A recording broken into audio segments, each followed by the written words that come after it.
Hello, I'm Evelyn Antonison, painting in Tasmania, and I'm doing this for Liana, who asked me if I'd do a stormy sky painting. Just check that's in the frame. Okay, so I'm using a small piece of Ash 300 gram, not pressed, and I'll start with my hake brush or hake brush. However, I don't know how to pronounce it. Anyway, it's spelled H-A-K-E. It's a Chinese goatee brush, very soft, holds a lot of water.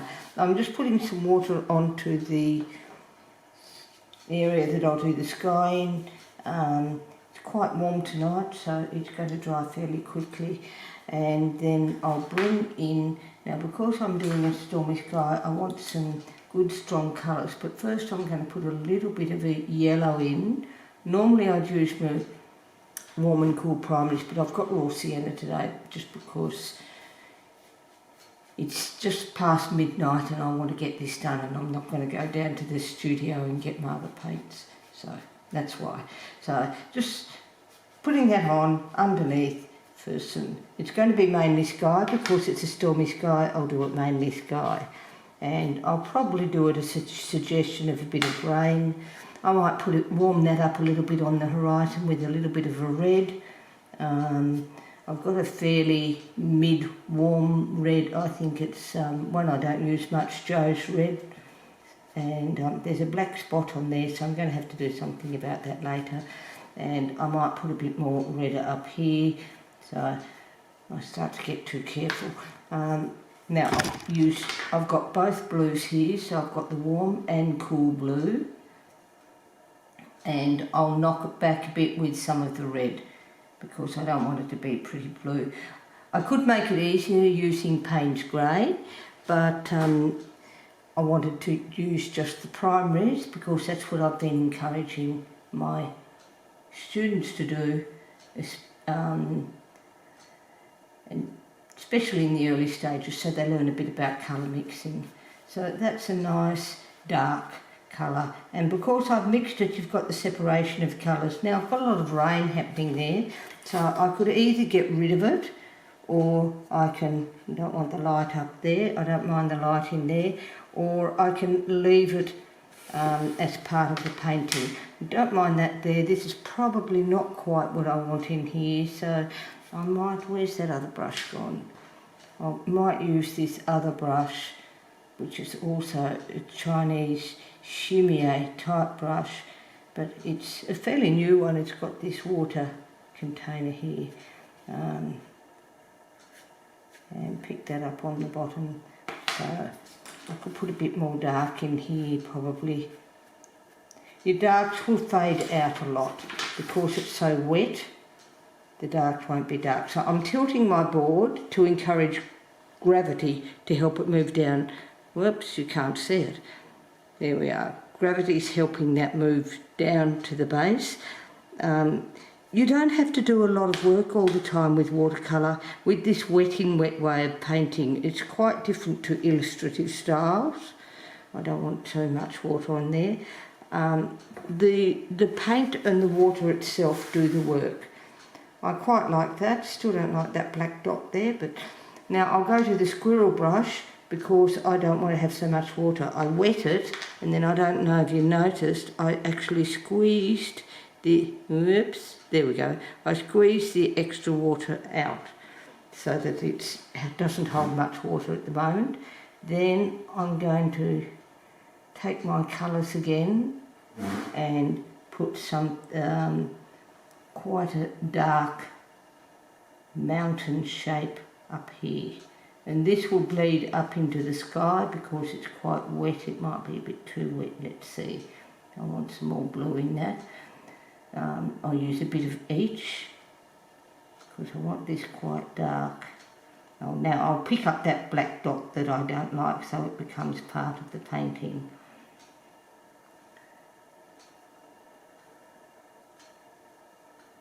So I'm putting back some raw in here. This paint's much thicker, so it's quite luscious, and that's so that it doesn't spread so much. I want this mountain to disappear into the sky a lot, so I might even bring it up higher.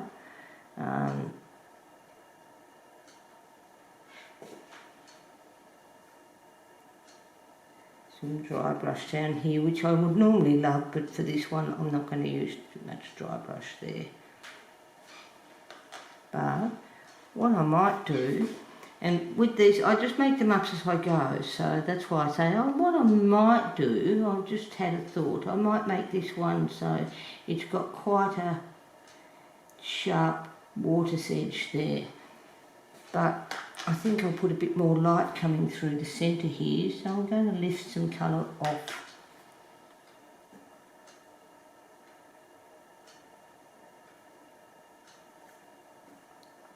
I don't like that being a straight edge there. I need to bring a bit more of the blue up into the top there so that it sort of links together. I don't mind some gaps in between, but I want that to link together. Remember, it will always change as it dries. Not so keen on that. Oh, maybe it's not too bad. It can be some trees up or something. I just decide, does it look like it's anything? Can be. I probably should try. I wonder if I could get a bit more over here. It's probably a bit dry now. No. I'll do a suggestion of something like that. So it's much lighter, not the same, but because that happened just because of the amount of moisture. Now I'll take some of my raw sienna. Flat. Oh. That's my CGM telling me what my blood sugar level is, because I'm a type 1 diabetic. Sorry about that. Oh dear, oh dear, oh dear. Wonderful technology, but it's not meant to tell me that now for everybody to hear. Okay, so we're leaving a little bit of water in there, catching the light, this over here, but I don't want too much, and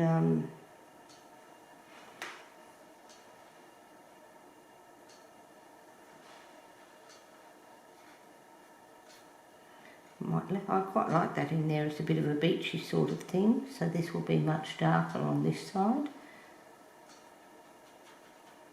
And I'm just squishing the brush in and seeing what happens and letting it do its own thing. And I've lost track of what my sky is doing. I was going to keep a bit more of that movement of the rain, but because I stopped looking at it and I went on doing everything else, it's dried a bit while I've been doing the rest, so I've missed that opportunity now. Oh well, I'll soften some of this edge here off a little bit and put something in back there. The light over here doesn't quite work. It should be a bit more shadowed over there because I've got all the cloud over here. You can have a bit of light over there from that, but I shouldn't have so much light in here. So I'm going to take just my brush that's thirsty again. No, I'm going to get a little bit of paint because I picked up too much of the red from down underneath, and I'm just going to put a bit of, it's a bit too much, bit of shading in there.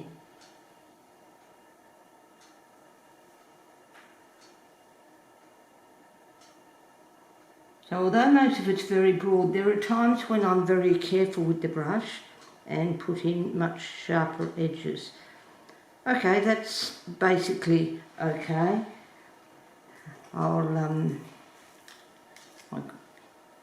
I like dry brush corners or corners that fade out like a vignette, but I'll get rid of that there. It probably is a bit distracting. Right, with the hairdryer.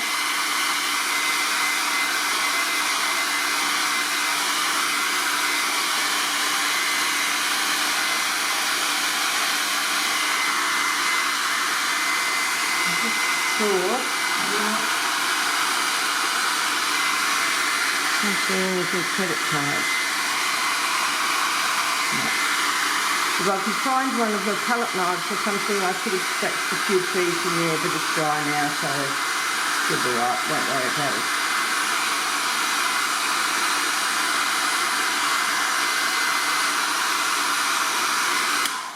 that's fairly dry. I might use this Taklon angle shader dagger brush. Okay, so Taklon is much stiffer and it doesn't hold as much water, but it's quite good for lifting some colour out again. And because I have used some staining colour, because I used some cyan, which is quite a staining colour, but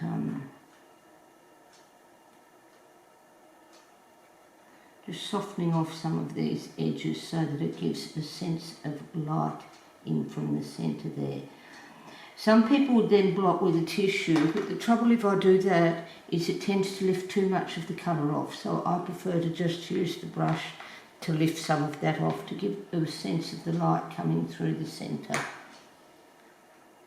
And when after I've lifted up some colour, I take it into the water again to take that colour off the brush, and then I squeeze it between my fingers before I use it again, otherwise you put that colour back on.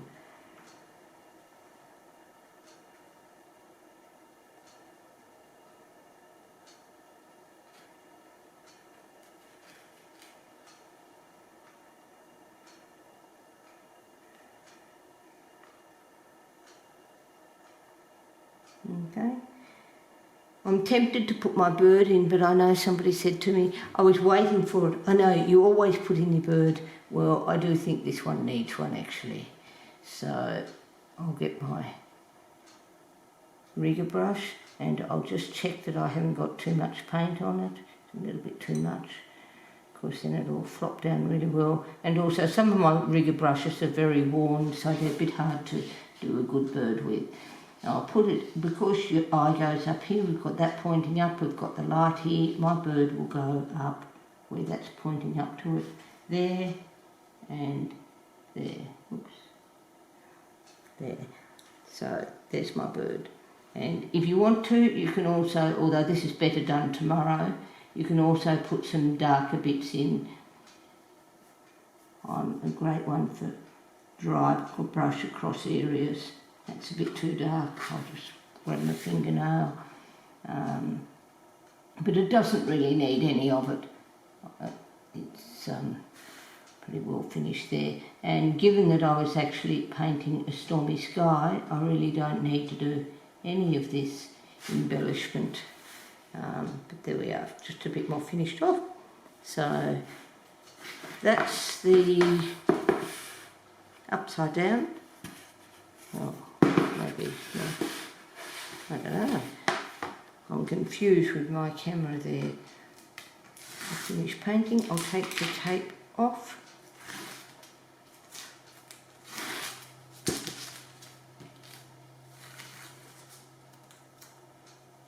And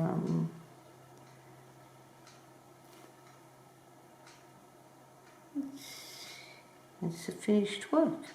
Okay, thank you.